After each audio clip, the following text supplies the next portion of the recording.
ہماری شادی کو 5 سال ہو گئے تھے، پر میں اسے ایک بچہ نہ دے سکی۔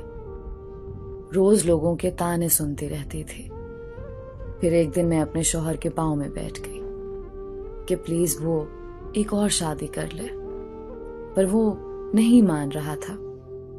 پھر میں نے اپنی قسم دی، پہلے بہت رویا، پھر مان گیا۔ ہمارا یہ فیصلہ سن کر سب بہت خوش ہو گئے، اور پھر شادی کا وقت آ گیا۔ اس کو تیار کیا، دولہا بنایا، اور سب سے زیادہ خوش بھی میں ہی نظر آ رہی تھی۔ اس کی شادی والی رات آج بھی مجھے یاد ہے۔ رات سے صبح تک اس کے کمرے کے باہر زمین پر بیٹھی رہی۔ وہ رات بہت ہی لمبی تھی۔ مجھے بہت درد تھا، پر آنسو ایک بھی نہیں تھا۔ صبح ہوئی تو دلہن کو تیار کیا ولیمے کے لیے۔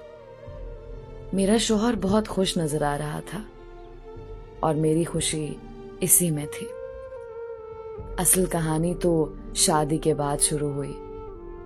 اس نے پورا 1 مہینہ مجھ سے بات نہیں کی، اور یہی چیز مجھے اندر سے کھا گئی، اور میں بیمار رہنے لگی۔ میرے سسرال والوں نے ان سے بول کر مجھے امی کے گھر بھیج دیا۔ 1 سال تک خبر ہی نہ لی کہ میں کس حال میں ہوں، زندہ ہوں یا مر گئی ہوں۔ وہ 1 سال قیامت کی طرح گزرا۔ ایک دن میرے لیے قیامت سے کم نہیں تھا۔ 1 سال بعد اللہ نے ان کو ایک بیٹی اور بیٹے سے نوازا، تو ان کو ایک نوکرانی کی ضرورت پڑ گئی، اور وہ مجھے لینے آ گئے۔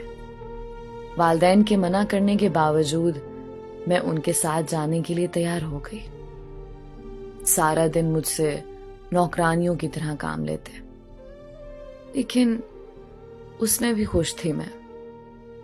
بے شک وہ مجھے دیکھتے نہیں تھے، مجھ سے بات نہیں کرتے تھے، لیکن میری آنکھوں کے سامنے تو تھے نا۔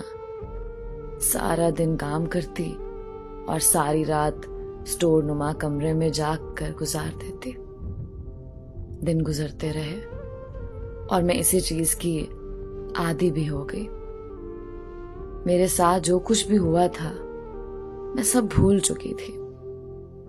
میری آزمائش تو گزر چکی تھی، میں اپنی آزمائش پر پوری اتری تھی۔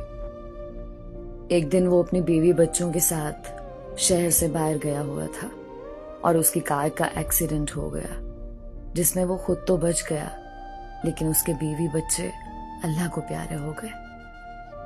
اپنے بیوی بچوں کی موت کے بعد وہ حد سے زیادہ پریشان رہنے لگا تھا، اور اسی طرح 4 مہینے گزر گئے۔ جب اس کا غم تھوڑا کم ہوا، حالت تھوڑی ٹھیک ہوئی، تو اس نے میرے نزدیک آنا شروع کر دیا۔ لیکن پتہ نہیں کیوں مجھے اس کا نزدیک آنا عجیب سا لگا۔